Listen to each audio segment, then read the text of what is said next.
Good morning, Mr. Miller. I was wondering if I could have a sick leave today. I apologize for the short notice, but I'm currently experiencing a high fever of 103 degrees Fahrenheit. I have tried to get out of bed, but I am too weak and dizzy. I seriously don't want to come to work and risk spreading my illness to others. I've already contacted my doctor and they've advised me to stay at home and rest.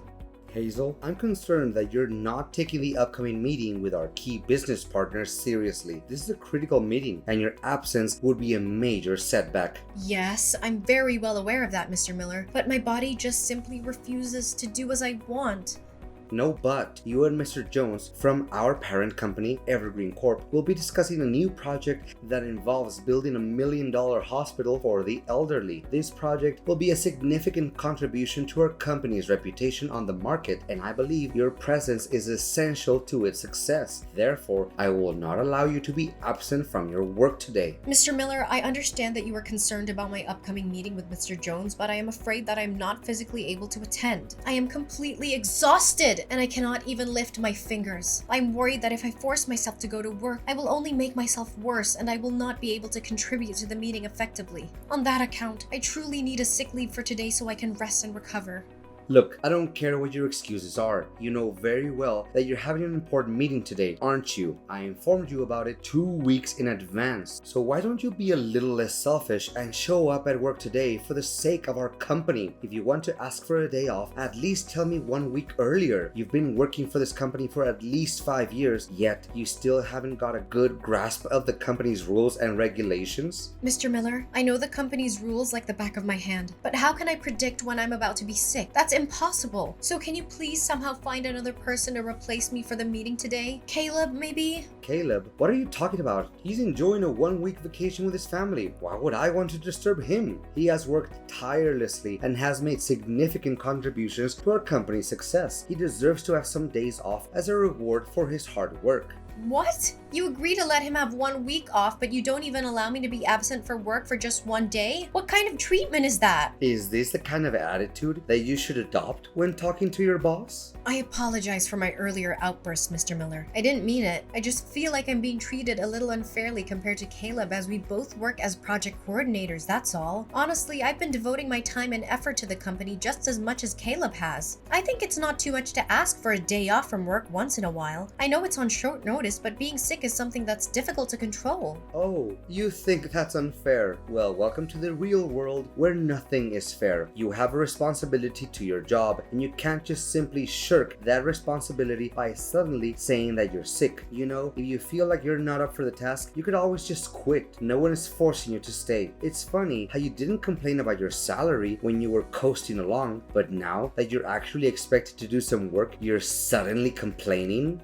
Mr. Miller, you're misunderstanding my point. I love this job and it also provides me with good wages. I'm not trying to complain or say that I'm not up to the job's expectations. I'm just simply asking for a day off because I'm literally not good enough to work today. Fine, you want a sick leave for today? You can have it. But remember to submit your request for sick leave tomorrow when you come to the office along with your resignation letter. If you don't, I'll compose a termination letter and send it to you personally. Mr. Miller, are you threatening to give me the sack just because I'm requesting a day off? I'm curious as to why you're treating me in this manner. I'm certain you're aware that your actions are in violation of employment law. Well, I'm not threatening anyone. As your employer, I can say that you don't have any respect for your superior and you don't fulfill the requirements of this job. If we fail to enter into a contract with Evergreen Corp today because of your recklessness, it would make more than enough reason for you to be dismissed. The choice is all yours. I'm not forcing you to do anything. Please, Mr. Miller, there must be another way to carry out the meeting without me having to show up. Can you please take the call, Mr. Miller?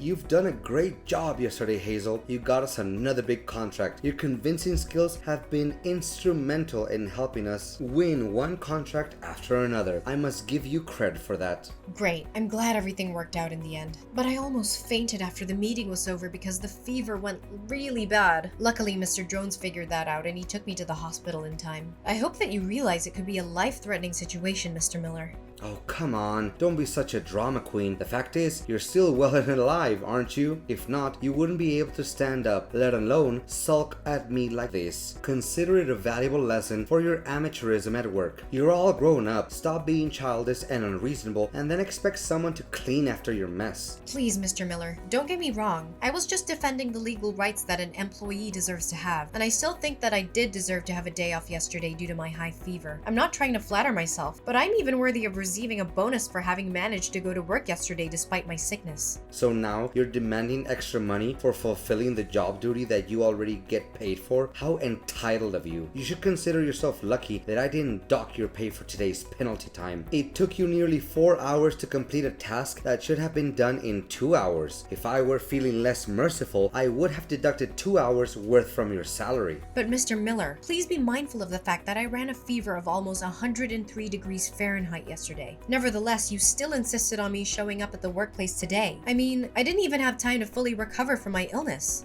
Oh please, you're being overdramatic again. Yesterday, you were rushed to the hospital right after the meeting, which means that you had practically the entire daytime yesterday to regain your strength from your meager episode of the vapors. What more do you want, actually? I'm sorry, Mr. Miller, but I don't even have to be a doctor to tell that a 103-degree Fahrenheit fever is a high-grade fever. In fact, I was at my physical limit and I was about to collapse. I'm wondering if there's a way to improve the way I'm being treated, Mr. Miller, especially compared to the benefits that Caleb is receiving. Well, if you're feeling like you're being treated unfairly, I suppose you could always leave. We don't need people who are always complaining. On the other hand, if you would like to stay, I expect to see your face at work tomorrow. But, Mr. Miller... Another thing, I need you to also take on Caleb's workload while he is enjoying his vacation. He won't be able to get his work done on time, so it's important that we pick up the slack. However, please don't use this as an excuse to delay your own deadlines. We need to make sure that everything gets done on time. I beg your pardon, Mr. Miller, but there's no way I'm gonna accept covering Caleb's responsibilities on his behalf because I've learned my lesson from last time. I won't let myself be taken advantage of anymore. I'm going to stand up for myself and my boundaries.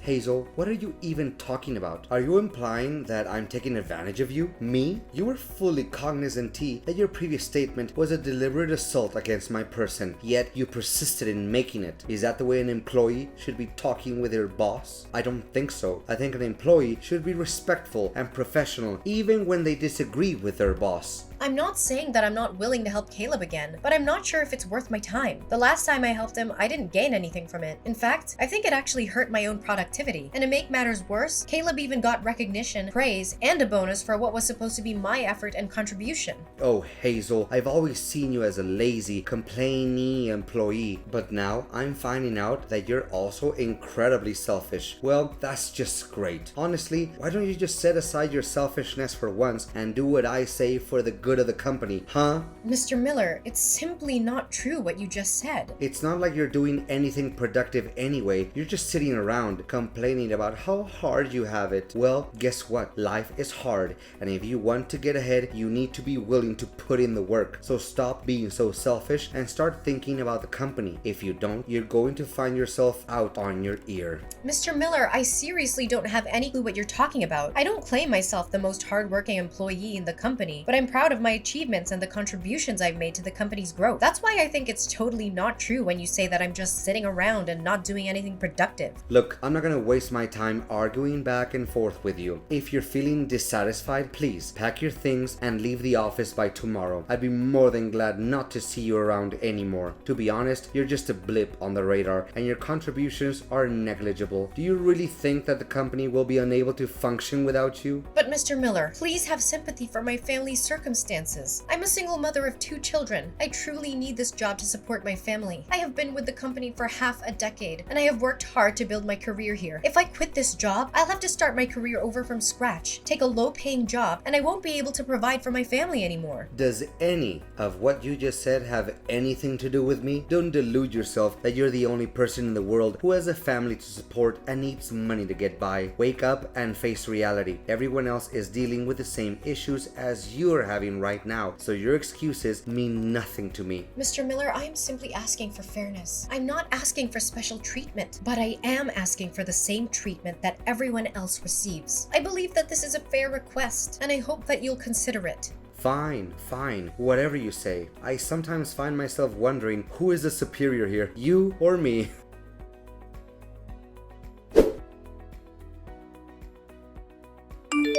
Hazel, are you there? There's something I need to talk to you about. It's urgent. Yes? What is it, Mr. Miller? I'm happy to help you in any way possible.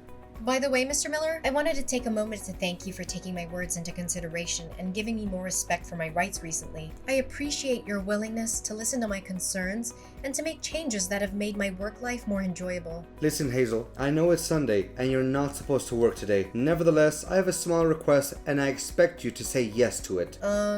Okay, Mr. Miller, tell me.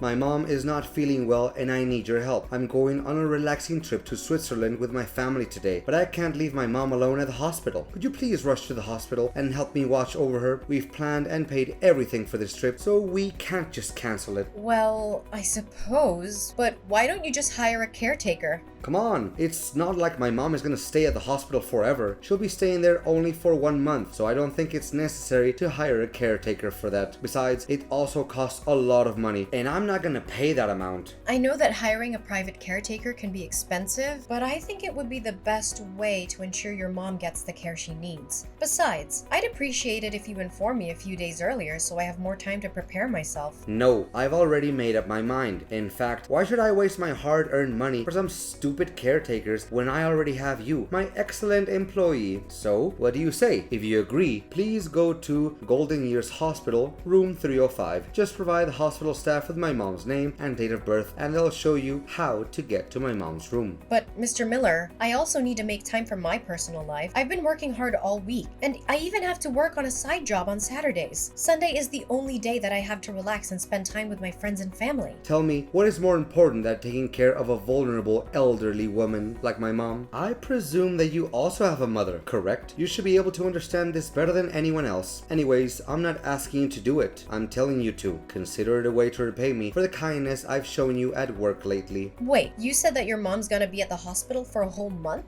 But I also have to work and take care of my family, you know? So how will I find time to handle all of my responsibilities, given that I have to work and take care of my family? And now your mom needs care as well? Can you please find someone else to attend to your mom? I don't care how you do it, just get it done. Keep in mind that taking care of my mom and accomplishing your work are now your top priorities. I may not be at the office, but Caleb is keeping an eye on you. So don't even think that you can slack off by doing me a little favor. Mr. Miller, I think what you're asking of me is a little unreasonable. I've told you this a million times, but you still force me to repeat myself for you. Don't interrupt me when I'm not finished talking. Anyways, I also expect you to clean my house once in a while. Caleb is having my house key, so you can come to him and ask for it. Another thing, if you have the slightest intention of stealing anything from me, forget about it. I have 24/7 surveillance cameras installed in every corner of my house, so you're not going to get away with anything.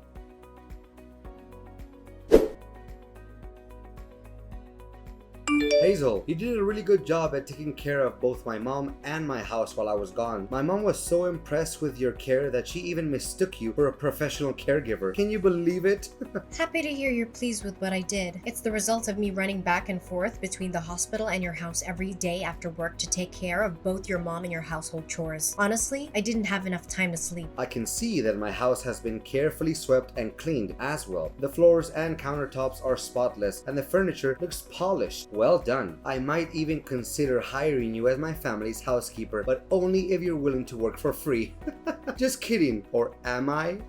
Nice joke. Oh, I forgot to ask, how's work? Is everything good? Did you fulfill all of the tasks that I assigned you before I went on my vacation? I figured you did because I didn't receive any text from Caleb. You bet I did. To think about it, it feels kind of strange because not once during my entire trip did anyone from the company text or call me about work. Well, I must have been lucky. You know what, Hazel? That was the most satisfying and relaxing vacation I've ever had for a very long time. I'm feeling so refreshed and I can't wait to get back to work tomorrow morning. Well, about that, Mr. Miller, I have something I want to tell you. What is it that's so difficult to tell? Wait, you and other people at the company are gonna throw me a surprise party tomorrow like you did last time? Well, I really appreciate you guys' thoughts, but you don't have to do it for me. Seriously, I'm just happy to be back at work and I'd rather just keep things low-key. It's not about that, Mr. Miller. Honestly, I don't know how to put it, but your employment with the company is being terminated, Mr. Miller. What are you saying? You mean that I'm being fired? That's not even possible. I haven't done anything out of line to get myself in trouble. Wait, did you badmouth me to Mr. Jones? That's the only thing I can think of. You're the only one petty enough to do something like that. I knew I couldn't trust people like you. You're all just a bunch of backstabbers. Well, you're half right. I did talk to Mr. Jones about you, but I didn't mean to get you fired. I just told him the truth and nothing but the truth. What truth? You're getting on my nerves. Tell me now. Firstly, don't get me wrong, but I didn't intentionally meet Mr. Jones in person. We accidentally bumped into each other when I was taking care of your mom in the hospital. It turns out that Mr. Jones's mother had fallen ill, so he was spending all his time taking care of her. I must admit, the way he took care of her was truly heartwarming. He was so attentive and loving, and it was clear that he cared deeply for her. I'm sure any mother would be lucky to have a son like him. Hey, can you please cut to the chase? I don't have the time or patience for this nonsense. What did you say about me to Mr. Jones behind my back? Well, as I said, nothing but the truth. I told him that you forced me to go to work when I had a high fever, assigned me all of the work that was meant for your favorite employee, Caleb, and even made me take care of your mother in the hospital. You don't know how shocked Mr. Jones was when he learned that the person I was caring for wasn't my own mother, but it was your mother. How dare you badmouth me like that, you witch? You're gonna pay for what you did to me. To be honest, I didn't want to rat you out, but Mr. Jones insisted on knowing what was going on and what other things you had done to me. I had no choice but to tell him everything. Mr. Jones was so angry at the way you treated me that he decided you were no longer fit to be the director of our company. So that's basically the whole story. No, this can't be happening. You do realize that you just ruined my career and my life, Hazel? You have to take responsibility for what you did. Come and talk to Mr. Jones again. Say that it was just a little misunderstanding between the two of us, that you made up all those lies just to take me down.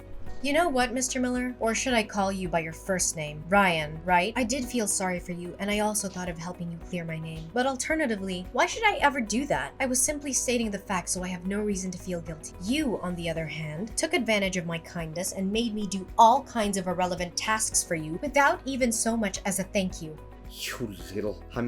Hazel, my beloved employee, can you please take a moment to calm down and then ask Mr. Jones to reconsider his decision? You already know that my job means everything to me and my family. I told you the same thing last time, Ryan. And what did I get for it from you? A dressing down. Well, this time, you're on your own. I'm not going to keep bailing you out of your messes.